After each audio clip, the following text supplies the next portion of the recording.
Bom dia, amados amigos. Eu sou o Nelson, falando da Zona Leste de São Paulo. E hoje é sábado, dia 30 de abril de 2022. Hoje vamos falar a respeito de Francisco Cândido Xavier, um doce pensamento de Almerindo. Mas antes de iniciarmos a leitura deste doce pensamento, eu quero agradecer a Deus, nosso Pai Criador, por mais esta oportunidade que Ele me dá de poder transmitir esse pensamento.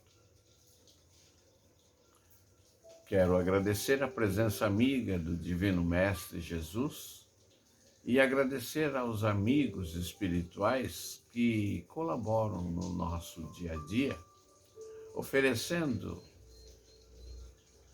o melhor caminho.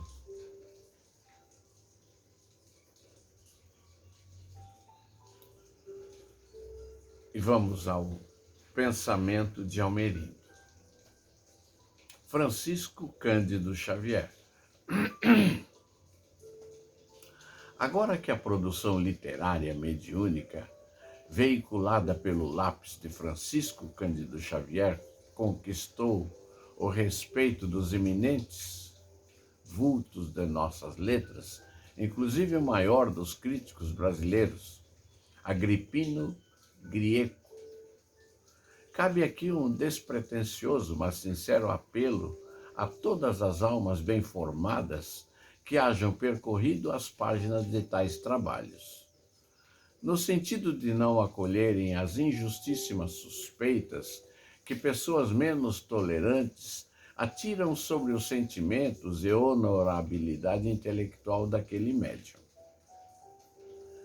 A palavra espiritismo não deve constituir motivo de anátema, por isso que não retira da criatura a condição de filho e crente do mesmo Deus, supremo das religiões. A faculdade mediúnica não é uma característica de seita religiosa que inscreve a criatura no rol dos espíritas ou na nomenclatura dos epiléticos. Dom indefinido ainda, porque só se lhe conhece os efeitos, com ele, vem a vida terrena, seres que adotam na maturidade ideias divertíssimas em matéria de crença, sem que esses antagonismos, meramente individuais, alterem no mínimo a dita faculdade espiritual. Manifestações mediúnicas têm sido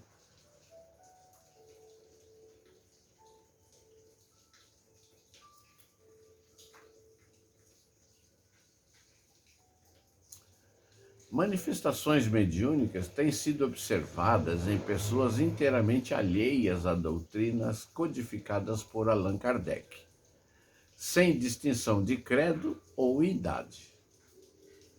Eloquente exemplo pelo valor da insuspeição é o de Pio IX, o glorioso pontífice, a cuja envergadura política se deve à honrosa atitude da Igreja Romana quando vencida e despojada do poder temporal pelos heróis da unificação italiana. Entregue aos cuidados médicos,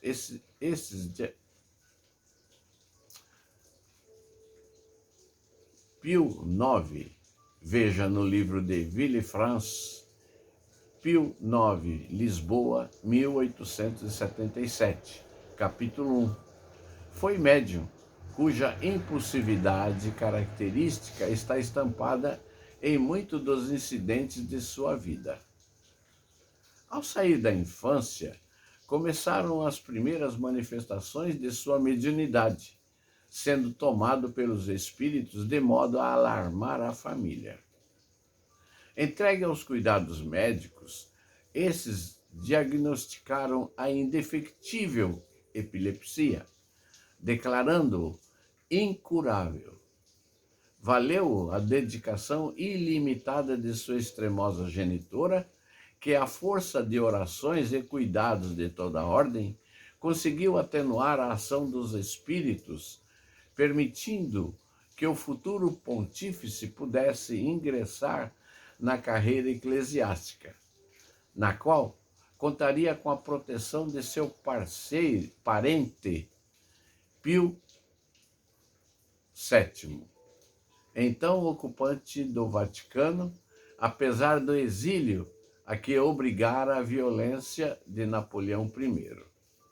Mas apesar da atenuação das influências dos espíritos, o então padre João Maria Mastai ainda era sujeito a manifestações mediúnicas, razão porque só lhe era permitido celebrar missa acompanhado por outro sacerdote, aspas, possivelmente na previsão de que fosse acometido de intempestivo transe mediúnico, isto é, aspas, ataque epilético, que viesse interromper a cerimônia, fecha aspas. Nada impediu, no entanto, que fosse um homem lúcido e culto, um grande pontífice, mesmo dentro da condição de médium. Outro exemplo de igual relevo na insuspeição é de William Staton Moses, notável pastor protestante que foi um robusto e fecundo talento, aliado à invulgar integridade de caráter, qualidade que demonstrou desde os bancos colegiais e lhe deram excepcional prestígio em todos os postos que ocupou, tanto nos curados quanto no magistério. Curatos, melhor dizendo. Abandonando as atividades habituais por motivo de saúde, teve a atenção despertada por pessoas amigas para o fenômeno chamado espiritualista. E buscando estudá-los a pedido de uma dessas pessoas, as suas próprias faculdades mediúnicas despertaram em razão de que recebeu psicograficamente notabilíssimas mensagens, reunidas no volume Ensinos Espiritualistas. Dotado de sólida instrução, conhecendo a Bíblia e a teologia luterana, proficientemente Staton Moses não se deixou vencer pelas primeiras manifestações dos espíritos. Bem ao contrário, ele debateu o assunto com a erudição e a amplitude que seus cabedais permitiam, elucidando, sob o ponto de vista filosófico, todos os antagonismos surgidos entre a doutrina dos espíritos e os preconceitos de que partilhava, aprendido na hermenêutica exegética dos teólogos mais eminentes. Recebendo cada uma das mensagens doutrinárias, Staton Moses ocupa mentalmente argumentos sólidos contra esses ensinamentos, mas tão depressa os formulava, o espírito manifestante dava pelo lápis do próprio Moses a resposta categórica, erudita e irrespondível. Embora dotado de tão prodigiosa quanto incompreendida faculdade, Staton Moses não perdeu a personalidade de homem e muito se fez querido e útil pelos grandes e meritórios atos de altruísmo que praticou, socorrendo e ajudando espiritual e materialmente quantos recorriam à sua beneficência e aos seus conselhos de sadia moral, e ainda fundando várias instituições. Aspas, a Aliança Espiritualista de Londres é de sua criação, que tiveram grande destaque aos trabalhos e estudos levados a efeito. Assim, em todos os casos de mediunidade, o indivíduo não se dissolve a sua própria personalidade. exerça ou não ostensivamente, conheça ou ignore o dom de que é possuidor. Grandes vultos da ciência, da literatura e da política têm sido dotados de faculdade mediúnica e, embora não as empregassem no sentido religioso, na comunicação afetuosa com os espíritos dentro das normas da caridade cristã. Nem por isso deixaram de apresentar os nítidos traços de qualidades excepcionais acima do comum das criaturas. Exemplo, Joaquim Murtinho, a iluminada celebração que o Brasil ainda não soube admirar nos seus justos termos, foi médium e dos mais notáveis, porque dispondo da cultura profundíssima, teve ensejo de servir particularmente a muitos milhares de enfermos e coletivamente ao Brasil. Aqueles curando-lhe as enfermidades, a pátria injetando sangue novo nas artórias autênticas da circulação fiduciária, quando geriu de forma inigualada a pasta de finanças nacionais. Médico, legou vários cabedais à homeopatia. Economista, descobriu a fórmula de nosso mercado cambial.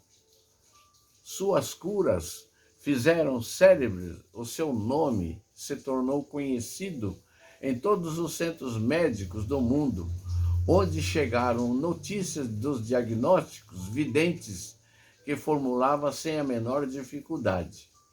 Seus dedos maravilhosamente dotados levaram fluidos curadores aos organismos enfermos e muitas vezes o doente sorria aliviado com essa simples auscultação digital de prodigioso efeito. Seu olhar e suas palavras tinham um magnetismo misterioso, típico da mediunidade. Aquele possuía irresistível poder magnético, a sua voz, o dom de infundir confiança. No entanto, o grande patrício não deixou de viver a sua existência bem humana, sem laivos de santidade, de sectarismo ou de sintomas de alucinações epiléticas. Assim também passaram mediunicamente desconhecidos Quintino Bocaiúva, Nilo Peçanha, Olavo Bilac, Coelho Neto, Machado de Assis e tantos outros que haviam trazido para a vida terreal esse dom divino que constitui o verdadeiro elo de ligação entre a terra e o infinito. E, no entanto, quantos sofreram isoladamente ao quadro de sua condição individuais, no corpo e na alma, talvez porque não conheceram as leis da mediunidade? Francisco Cândido Xavier é um espírito reencarnado para a grande missão de espargir as luzes da verdade universal, sob a égide protetora e vigilante de verdadeiros amigos missionários da nova catequese nas terras de Santa Cruz. Surgindo em modesto recanto de Minas Gerais, na cidade de Pedro Leopoldo, assim o foi para que a humanidade lhe selasse o passaporte de entrada na existência humana, e assim obscura a sua personalidade servisse melhor para exteriorizar as rutilências do que recebessem do além. Fracamente instruído, pois as escolas de uma vila não podem ensinar senão coisas elementares. Nunca lhe foi dado sair dali para frequentar cursos secundários e superiores. Tudo para que não pudesse colaborar com seus conhecimentos nas formidáveis produções escritas pelo seu lápis, com genialidade dos espíritos. Começando a trabalhar nos rudes misteres de empregado de armazém, típica e rusticamente matuto, assim devia ser, para que a sua personalidade não conhecesse nem afeiçoasse dissolventes encantos dos magazines das metrópoles. Ligado a uma família paupérrima e relativamente numerosa, que era mister ajudar ao ganho do pão cotidiano, Francisco Cândido Xavier não teve tempo de pensar nas coisas tafuis da indumentária ou nos divertimentos da juventude. Menino, começou a trabalhar e assim cresceu simples, desprendido, modesto, pobre e feliz de alma. Quando o grande vespertino O Globo desta capital fez junto de Francisco Cândido Xavier a mais sensacional reportagem registrada nos anais do psiquismo, as numerosas testemunhas ficavam estupefatas, verificando que o médium,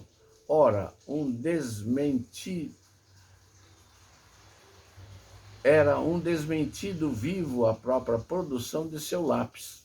Tão modesto ele e tão grandiosas as mensagens recebidas. Os olhos viam e as inteligências comparavam. Tinham os pés metidos em tamancos e a cabeça mergulhada nas claridades do infinito. De uma feita, nessa reportagem escreveu: do fim para o princípio. Um trecho em inglês, idioma ignorado do médium. Trecho que só pode ser lido com o auxílio de espelho, refletindo o positivo do original negativo. De fim de abril, meados de julho de 1935, Clementino de Alencar, o talentoso e imparcialíssimo repórter destacado, manteve os leitores de O Globo enlevados com a narrativa e documentação da maravilhosa mediunidade de Chico Xavier, inclusive com a comprovação fotográfica dos aspectos mais importantes a realçar no caso, onde se constatou a possibilidade de obter desde os sonetos inconfundíveis de Augusto dos Anjos até respostas eruditas sobre problemas da medicina, inclusive a inimitável elucidação que o espírito de Emmanuel deu sobre as causas possíveis do diabetes.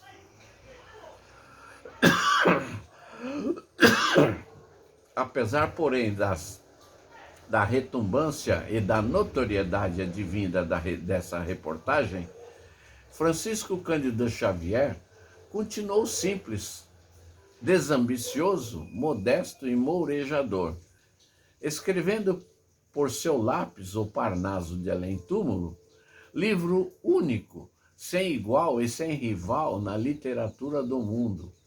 Outro que não estivesse resguardado pelas forças de espíritos, muitos amigos e bons, teriam resvalado para a vaidosa celebridade, derivada daquelas páginas, onde estão identificados irrespondivelmente os maiores de nossos poetas desencarnados, de estilo inconfundível e cujos versos mediúnicos, os negadores sistemáticos, ficaram reptados a imitar sem decalque. Mas nem esse, nem os outros livros psicografados alteraram o feitio de Chico Xavier. Continua não aceitando, nem mesmo indiretamente, qualquer dádiva em troca ou retribuição de sua mediunidade, podendo estar a caminho de um sólido pecúlio com os direitos autorais de sua produção editada. Jamais recebeu, nem admite que tal se lhe proponha um níquel sequer a esse ou outro pretexto em que entre a sua faculdade mediúnica. Vive exclusivamente de modesto ordenado de seu trabalho, pouco mais de 200 mil réis mensais, e que destina fielmente ao sustento de pais e irmãos, de vez que o seu genitor tem escasso provento da atividade que exerce. Quiçá exceda da oportunidade de um livro desses moldes os detalhes domésticos da personalidade do médium, Francisco Cândido Xavier, mas dói profundamente ler as injustiças e as descortesias escritas contra um moço digno de maior estima e de mais irrestrita admiração no terreno da espiritualidade. Francisco Cândido Xavier, saiba o Brasil inteiro, creiam-no as pessoas bondosas, tolerantes, de boa fé, que bem avaliam o exato amor da família, é um filho exemplar, irmão carinhoso, amigo prestativo, alma compassiva, desambicioso, simples em tudo, enfim, uma verdadeira alma angélica, amortalhada num corpo de homem. Não é um santo de jejum e camândulas nas mãos, mas não tem nenhum dos defeitos próprios de uma criatura humana. É um médium verdadeiro. Eis a sua única e maior definição. Várias tentativas foram feitas no sentido de arrancá-lo do lugarejo onde vive e ganhe o pão com o suor do rosto. Empregos com pingues ordenados, instalações de requintado conforto, tudo lhe tem sido posto ante os olhos, com idôneas garantias. Tudo recusou, serenamente, convictamente, porque sente a sua condição de médium era ininterrupta, ligação com eminentes e poderosas entidades do além.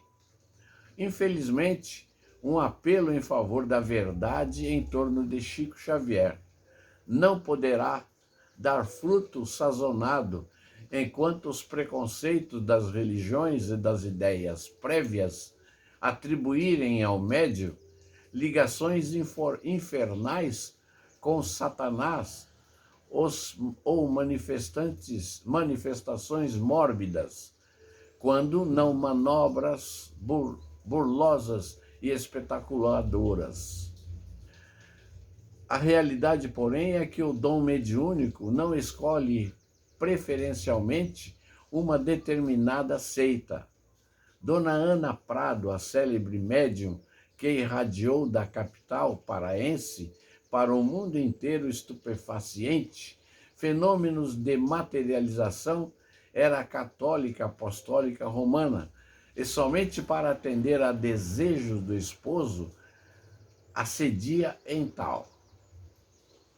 Muitas vezes foi chorando que ela se encaminhou para a sala de sessões mediúnicas, então realizada sem que se saiba se esse pranto obedecia à repulsa ignota de seu próprio espírito ou à lembrança do seu mentor eclesiástico, que lhe acenava com o inferno por motivo das materializações a que ela se prestava. Hoje, no mundo da eterna verdade, a nobre e gloriosa Senhora sabe melhor que os pobres comentadores qual das duas coisas teve maior valor, se os fenômenos produzidos ou se as lágrimas vertidas. Assim, o mansueto Francisco Cândido Xavier, recebendo os calhaus das injúrias, os pontapés das ingratidões, repelindo as tentações das riquezas que lhe oferecem, continuando abraçado ao lenho de sua missão, no calvário das rosas de sua vida, de novo apóstolo da palavra dos Espíritos, erguido na Galiléia mineira do seu nascimento, prosseguirá servindo a boa causa dos mensageiros do Cristo, sem se emocionar com a grita da turba na pretória da intolerância, onde são levados os inocentes e os humildes de coração.